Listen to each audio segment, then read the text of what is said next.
ഇവിടെ വന്ന് കാറിൽ ഇവിടെ വന്ന് ഇറങ്ങി ഇവിടുന്ന് അങ്ങോട്ടൊരു സ്ഥലത്ത് ഒരു നിക്കാഹിന് പങ്കെടുക്കാൻ വേണ്ടി പോകുമ്പോ ഒരു പോസ്റ്റർ കണ്ടു. മതം വേണോ മനുഷ്യന് എന്ന് പറഞ്ഞൊരു പോസ്റ്റർ. മനുഷ്യന് മതം വേണോ?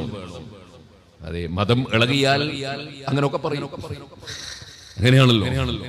എന്ത് വേണമെന്നുള്ള ബോധം ഇല്ലാതിരിക്കുമ്പോഴല്ലേ അങ്ങനത്തെ വാക്കുകൾ പറയാം. മതം ഇളകുക എന്നൊരു പരിപാടി.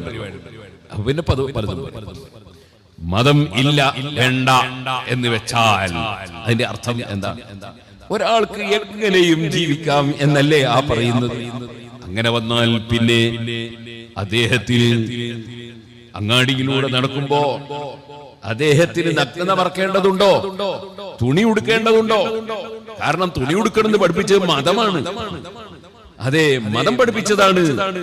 നിങ്ങൾക്ക് കന്നുകാലികളെ പോലെ, പോത്തിനെ പോലെ, എരുമയെ പോലെ, പശുവിനെ പോലെ നടക്കാൻ പാടില്ല. നിങ്ങൾ നഗ്നത മറക്കണം എന്നത് മതം പഠിപ്പിച്ചതാണ്. അപ്പൊ മതം വേണോ എന്ന് ചോദിച്ചാൽ ജീവിതത്തിൽ അങ്ങനെ ഒരു വ്യവസ്ഥിതിയും നിയമമൊക്കെ വേണോ എന്ന് പറഞ്ഞാല് നഗ്നത മറക്കാതെ കുറ്റിയാടി കൂടി നടക്കാം. കാരണം മതം പഠിപ്പിച്ചാണുള്ളത്.